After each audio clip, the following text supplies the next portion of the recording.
Everyone's always wondering, when is the foot going to drop? There is a potential SARMS Control Act of 2018. The existing law really does allow the interdiction of SARMs either as research chemicals or as supplements. We all know that people, bodybuilders, and otherwise known as coaches and gurus, give people information and sometimes the steroids. There is a law, 1990, that says that that individual is actually potentially running a felony. Let's go. There's a difference between the gurus that are advising about steroids and the gurus who are actually providing. There was a time when neither lawyers nor doctors knew much about this. So today we are going to be discussing the interface of legally the medical world and the world of PEDs and steroids. It's going to come right together right here. So many of these men are taking risks. It's amazing at this community, and I was one of them.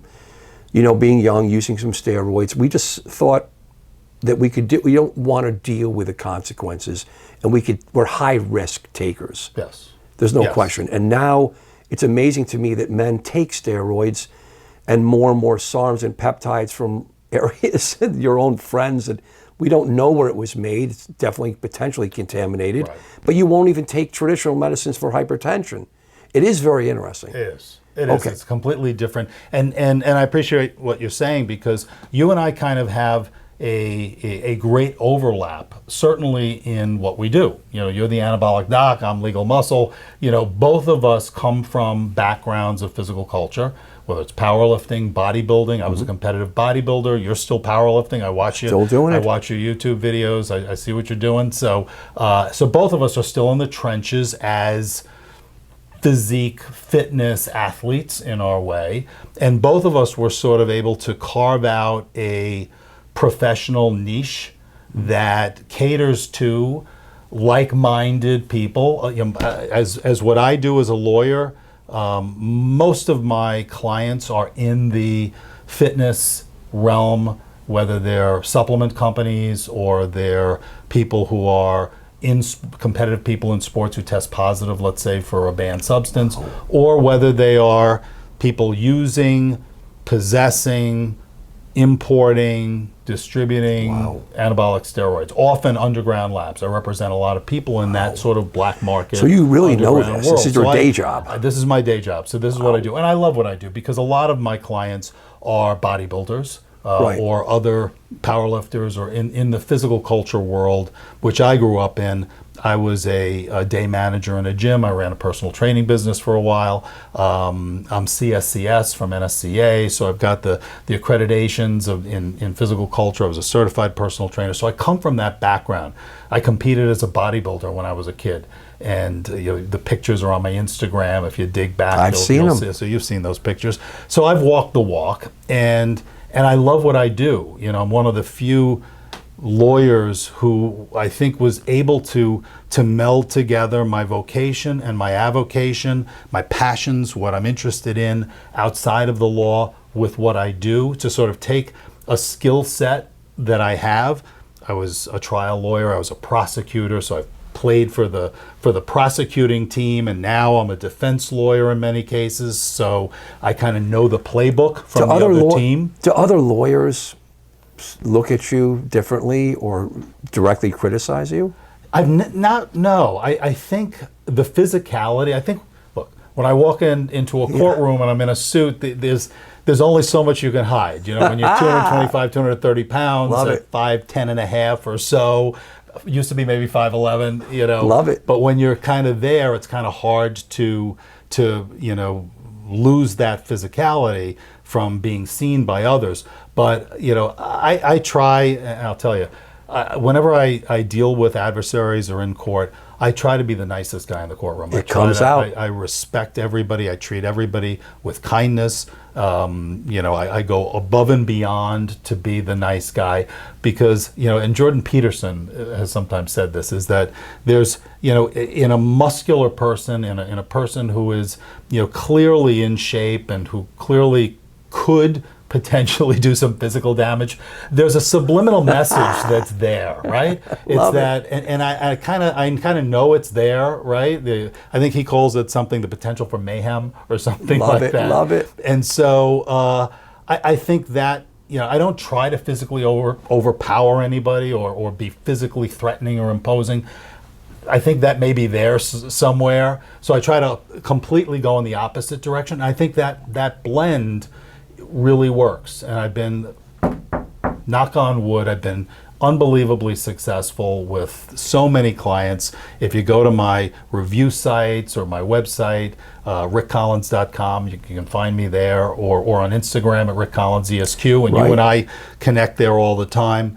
You can see, my clients, are generally good people, make some mistakes sometimes, do some things that they shouldn't have done, but they're very grateful, and they often tend to wind up being my friends after the case is over. They want to follow me on social media, they want to post, they want to be part of each other's journeys. Well, you as protect. it goes on. We protect. Absolutely. And you do the same thing in the medical. So you've taken all of your knowledge from medicine, the skills and the knowledge and the experience that you have there, and you've applied it to a population of people that you care about and we can't believe like being with. We can't believe that way back we used to work in the underground, and now it's above ground, and it's so big. So with this law, with the 19, I'm always amazed that nothing's happening, and everyone's always wondering, when is the foot going to drop, So tell us about that potential addition. And guys, I need to bring these up. I don't want these to happen. I don't want these to happen because I don't think it's the right thing. I will put my foot down on that and make my statement. But there is a potential SARMS Control Act of 2018. Please. So, we've talked about SARMS, and I think everybody would agree that synthetic compounds like that shouldn't be sold either as dietary supplements, because they don't fit that definition, right, or fraudulently as research chemicals. Right. So doctors should be involved that's in all bullshit. of this. It's right. fake. So the question is what to do about that, right? Right. So you had a bipartisan bill in 2018. White House as a Democrat, Orrin Hatch, the late Orrin Hatch as the Republican, who kind of came up with this proposal, a bill that would have taken SARMS and placed it inside the same law that currently houses steroids. So that would have made them Schedule III controlled substances federally, putting them in the same general act as cocaine, heroin, methamphetamine, all of the traditional. So no more narcotics and research drugs chemicals, no more potential dietary. Right. They would have gone after all of that with the DEA instead of the FDA in charge of that. And there were a lot of folks in the supplement community who were looking for a way of getting these products off the market, and were saying, hey, well, that's a good idea. We'll make them controlled substances, and then they'll just go away, which doesn't really work. Right, pushes it down. You just push it into the black market. So Right. you're ballooning a black market, Right. and that's one problem with it. The other problem with it, and this is just my ideological view of it, is that I think the war on drugs has not been a huge success. I think it's done a lot of damage in many cases and didn't solve the problem of drug addiction. I think there are other ways of addressing drug addiction and those, all the societal issues that stem from that. But controlled substance status wouldn't make SARMS go away. What they would do is that they would make the end user into a federal drug criminal. Wow. So that if you were in possession of a bottle of Ostarine that you bought in a mom and pop store, a health food store, a month before the law went into effect, and now the law goes into effect and you're still in possession of it, if they catch you with it, you've got a federal drug crime. Wow. So to me, I think we have to do, we shouldn't, the war on drugs has gone too far. Right. We don't want to now expand it so that fitness create, and I'm not saying it's right to go and buy a bottle of Ostarine, but do we want to make this guy a federal drug criminal, right, which impacts his profession, his livelihood, his occupation, his Right. housing situation. He can't Right. get a loan, his job, his schooling potentially. So all of those things are a problem. So I was against the SARMS Control Act. Do you think it's gonna It go- didn't pass. It's now 5 years later. I don't think there's currently a new version of it that's been introduced. And I was very vocal in opposing it. And, I think there are other ways. The existing law really does allow the interdiction of SARMs either as research chemicals or as supplements. And so I think the theme that I have for all of this is enforce the existing laws. Congress doesn't need, I know you're lawmakers and everybody wants to make a law if you're Right. an elected politician, Right. especially when you have to run for office every 2 Right. years I'm doing in this. the House. Right. I think we have enough laws in this area. Let's just enforce them. Okay. We all know that people, bodybuilders, and otherwise known as coaches and gurus, give people information and sometimes the steroids. Okay. Now, I'm a physician. Where I come from in 20 years of taking care, I see the medical side of just people getting steroids. It doesn't matter if it's from a guru, from a coach. They knew what they were doing, they didn't know what they were doing, or they buy it themselves in the black market. Back in the 80s, right, our time, bodybuilders and my buddies, I'm a powerlifter, for whatever it's worth. We just did our own steroids. We just get with the buddies. And, but that grew now to a point where gurus and steroids it's a job. Right. Okay. Now, there is a law, 1990, that says that individual is actually potentially running a felony. Let's go.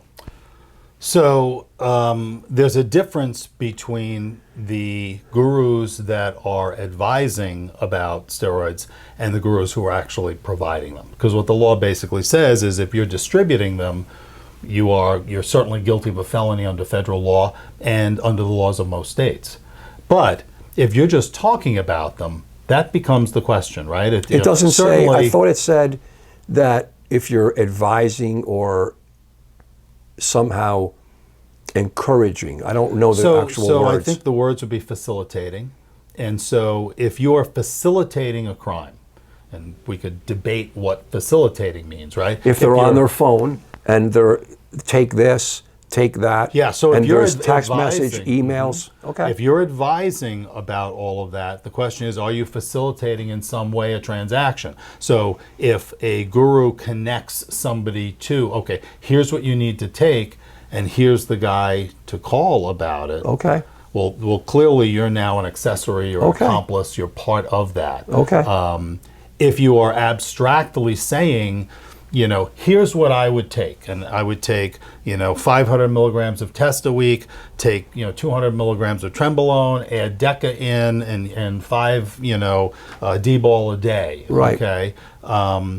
Is that a criminal act to tell you that that's what you should do without any connection of actually helping you to acquire it? Probably not. I don't think that would be a crime. But there's other problems with that. And there's criminal laws, and then there's civil laws. And the civil laws can make you responsible for doing certain things, even if it doesn't constitute a crime. So you could imagine a situation where a guru tells his clients, here's the list, the itemized list. These are the stimulants you need to take. These are the peptides you need to take. These are the diuretics. These are the androgens. This is all. And you follow that advice. Mm-hmm. And let's say you have a heart attack, or let's say, and maybe what happens to you has nothing to do with it. Let's take for granted that it was not related. Right. How do you think your family's going to feel about that? And your family's not going to think. Your family's going to be calling and saying, "Well, wait a minute. Why did you write this out? Why did you tell my father, my husband, to take these drugs? Some of these aren't even approved as drugs, and some of these you couldn't get for a prescription." So ultimately, could that family then seek a plaintiff's lawyer? And we're a very litigious country, as you know. Could they seek out a lawyer who would then say, "Well, let's file a lawsuit against that guru for what he did"? Have you ever had any of these calls? So I've dealt with more plaintiff lawyers than anybody.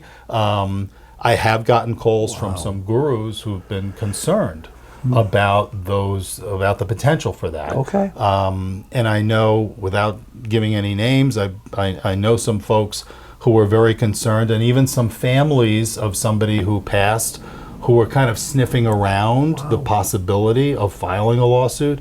But you're always taking the chance when you're giving advice and you're, telling people what to do, that at some point, if things go wrong, that person, or if something happens to them, their family can begin to point the finger. And we're a country that loves to point the finger.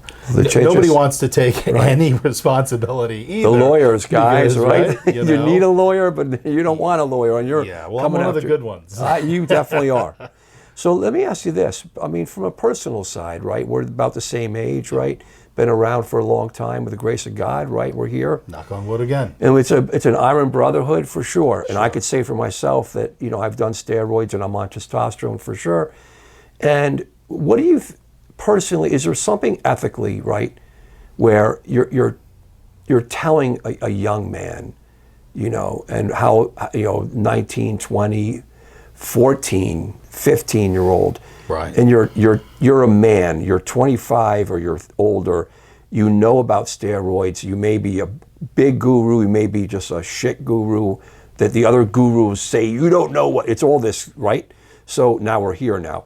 And you're telling a kid, or another man who's just naive, right, to take the Dianabol, take the Tren, take the test, and you don't go into the shutdown, you don't go into the cardiovascular, my life, my day job. Sure. That's why I've limited my day job, and now I'm an interviewer. Right, and that was what I was about to say. This is why you're here, right? Right. I mean, this is, certainly, and I will say this, that there was a time when neither lawyers nor doctors knew much about this, and that the underground, right, you remember back in the 80s. Right. I mean, you went to a doctor, you said, tell me about steroids. They knew nothing. And they're still absolutely busy nothing. with other jobs, right? They were busy. Even if they were an endocrinologist, they may have known about birth control pills. They may have known about estrogen. They may have known about, anything regarding the thyroid. They're busy with diabetes. Right.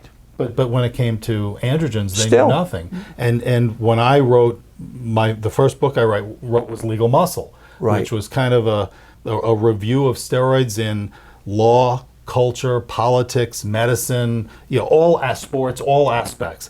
And it was to bridge the gap, the information gap between the guys in the trenches that we grew up with, who were using these things or interested in using them or wanting to understand them, and the folks in the physicians' offices and the hospitals and the courtrooms and the police departments who didn't have a clue. They're not in the gyms like us. They didn't understand it. Now that has changed over time. So that people like me and people like you can actually replace the sort of bro science and give, or bro law, and give actual informed reliable information.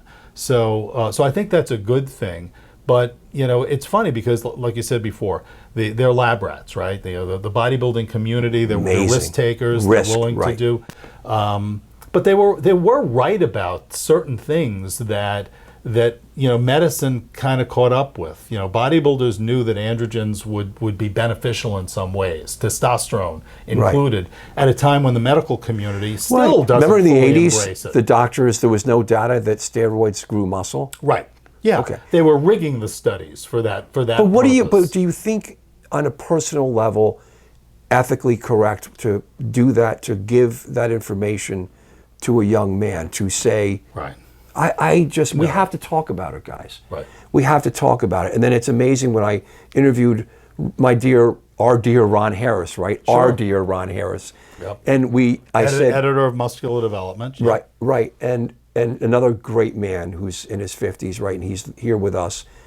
Ron, I asked him, what is the age to start steroids? Wow, that's a great video I did, right? I mean, so again, remember the old brotherhood? We wouldn't let kids do it. Right. Come on. Well, the idea was always that you should first exhaust train your naturally. your natural genetic limit, hit it, push it as far as you can. I did it, you did it. And B20, B25, whatever it is, and then you can do it. But because obviously, and you know as well as probably better than anybody, that when you take anabolic steroids, even testosterone, you're shutting down your own endogenous production. You're just going to be on you're sending the testosterone. boys on vacation, Yeah. right? I mean, if all the testosterone is flooding in, the boys are basically saying, well, what am I doing here? You know, I I'm gonna always go on say, vacation in Mexico. I go from head to toe, and there's some hair loss and the acne and the gyno, but I always remember the brain is up on the top, so I say, do you know you're going to get shut down? Right. And post-psychotherapy, it can help, guys. It can work, and it's really great for fertility. And ethically, you have to offer it to a man because we have data, because it's harm reduction. But you do a cycle. Chances are it goes pretty damn well. What do? Go right back on. Right. And then cross this line, this line, keep coming at me. Right. You're going to be on testosterone like me 30 years later with the grace of God. And then you're going to have to understand the heart and my ABCDs.